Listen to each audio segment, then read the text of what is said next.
AJ Chua and welcome to Adjusting Your Heart. Our topic today is how to cultivate a giving heart. Generosity is the act of being kind, selfless, and giving to others. It comes from a contented heart. As the saying goes, it's not the things we get, but the hearts that we touch that measures our success. So in this time of pandemic, when many people are in dire need, let's do our best to make someone happy, especially this Christmas season.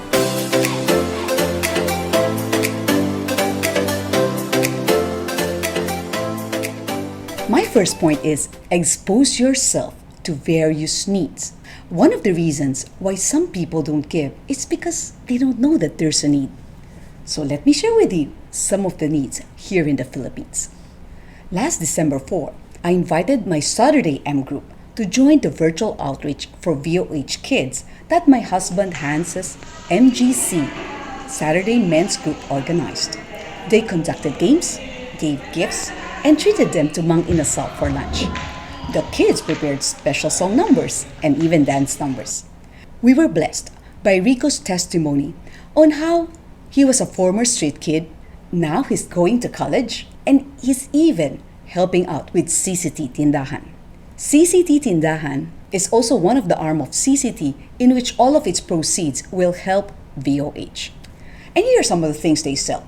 Coffee, honey, Ilocos Pagnet chips, mushroom chips, banana sticks, cleaning essentials like disinfectant, alcohol, brooms, welcome mats, journals, pajamas, etc. You can join their Viber group. CCT Tindahan, we'll put the link below. They have nice Christmas, love, joy, and hope packages, so buy from them and help the needy. VOH or Visions of Hope and CCT Tindahan are part of CCT group of companies. CCT stands for Center for Community Transformation. It's a non-government organization started by Sister Ruth Calianta. I was inspired by her life after I read her book, A Question of the Heart. With her AB Anthropology from UP and Masters in Management at the Asian Institute of Management, she could have just focused on getting rich. Yet, she started CCT to help transform the lives of impoverished Filipino families. When she set up CCT in 1991, it had zero budget. Today, it has 2 billion in assets, 176 offices nationwide, 1,300 full-time staff, and many volunteers. CCT is an umbrella organization of a group of 14 interdependent NGOs that served underprivileged sectors such as street dwellers, farmers, fisherfolk, factory workers, out-of-school youth, micro-entrepreneurs, and indigenous or tribal people. One arm of CCT is TRTC. If you want a safe and affordable place to stay for Christmas or during breaks, you can just go there. What's interesting is that many of their staff are former street dwellers. Another notable cause is Operation Christmas Child under Samaritan's Purse. Deacon Aldi and Sister Jackie D, my churchmates at Makati Gospel Church, are part of the national leadership team who spearheads this movement in the Philippines. They've been involved with OCC for the past 12 years, and it all started when Elder James Tioco asked them to serve as volunteers. For the Operation Christmas Child project, shoe boxes are packed and delivered to less privileged kids. Listen to these heartwarming stories. To give gifts to the 134 children of tribal group in Gingoog, North Mindanao, OCC volunteers from a local church traveled 5 hours by foot to the mountain. They had to wade through 3 knee-deep rivers and walk in the mud. Upon arrival, they were welcomed by a representative by the Higaonon tribe. Someone shared the gospel, and the kids and their parents accepted Jesus as their Lord and Savior. Afterward, the gifts were distributed. The kids excitedly opened their gifts. It turned out that they have never received a gift in their entire life. Look at the indescribable joy of this cute girl and her dad upon receiving a gift for the first time from someone they do not know. Here's another story. It's from Ikoy Kuzin from the Tiboli tribe. He's only 10 years old. but an orphan raised by an aunt who has many kids. So while Pastor Komolog was sharing the gospel, he cried, "Can I ask for t-shirts and shorts?" The pastor replied, "Pray, because Jesus will meet your need." After the prayer, Ikoy caught Pastor's attention because he saw him in tears. He gave a box to him and told him to wait. So when the pastor asked everyone to open their box, to his amazement, he saw 4 sets of t-shirts and 4 shorts. So indeed, God knows the need of this kid. Another girl named Ivy said that God knew her name because she got a book that talked about a girl named Ivy. Now that you have heard about people being helped by CCT and Samaritan Spurs, the next step is to extend whatever help you can give, which is my second point. So if you want to donate to the Operation Christmas Child, you can choose how many shoe boxes you want to sponsor. It's $9 per box. You may also donate a one-time or a monthly gift. You may be wondering, why is it in dollars? That's because all cash donations go to the main office in US. And here's the link. We'll put it below. Another way to help is to lend vans, warehouses, donate food for the distributions. You can also apply to be a volunteer, to pray, organize, encode, or help in any way during the distribution season. We'll put the name of the contact person below if you want to help. Deacon Aldi and Sister Jackie likewise use their business, Heavenly Products Incorporated, to help others. They produce products that are free from harmful chemicals, just like this blessed all-purpose cleaner, organic lavender oil.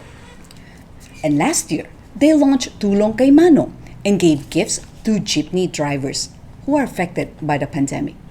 So if you have a business, think of ways on how you can practice corporate social responsibility. Another person who did just that is Elder Benjamin Leusen, who was designated as the Entrepreneur of the Year in 2017. He's the founder of the Generics Pharmacy, otherwise known as TGP, the largest drugstore chain in the Philippines. He started TGP to help improve the lives of Filipinos by making cheaper medicines accessible to all. He graduated from the University of the East with a degree in Business Administration and earned his MBA from the Ateneo de Manila University. The first TGP outlet was started in 2001. In 2007, he adopted the franchising model, and TGP currently has 2,051 branches. He acknowledges that whatever success he is enjoying comes from God. To show his gratitude and love for God, he always makes the effort to give back by providing scholarship grants, donating medicines to various medical outreaches, and helping the marginalized. Through the Blessed Foundation, he and many alumni help the Grace Christian College's retired teachers. In knowing that God's Word can help transform lives, he started buying Bibles in 2003 and giving them away as Christmas gifts. The Bibles were printed in US, and upon Elder James Tioco's suggestion, he asked Philippine Bible Society to print the Bibles here in the Philippines. So by 2010, 2 million New Testament are being printed every year. Just like this. Besides English, they also have the Tagalog version, and it's available in 8 local dialects like Cebuano, Pampangueño, Pangasinan, Samareño, Ilocano, Ibanag, Hiligaynon, and even Bicol. So, in case you want to avail of these New Testament, it's free. You may contact Sister Mimi Chun. We'll place her number below. And that's not all. He also had this printed, The Wisdom for Life, and in Tagalog, it's called Karunungan Panghabang Buhay. Inside are the Book of Proverbs and Ecclesiastes.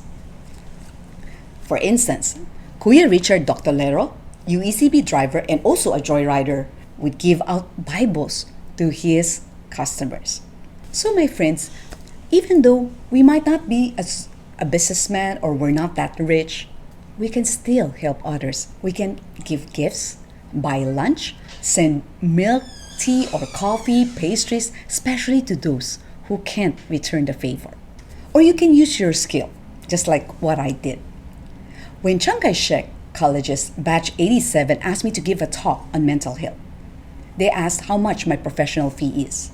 I told them that I don't charge because in this time of pandemic, I want to help more people. But I requested them, if they can, to help VOH, Visions of Hope. And they generously donated 20,000 to that foundation. So there are many ways in which we can help. And if you are financially tight, you can give away some things that you no longer need but are still in good condition, like clothes, kitchenware, furniture.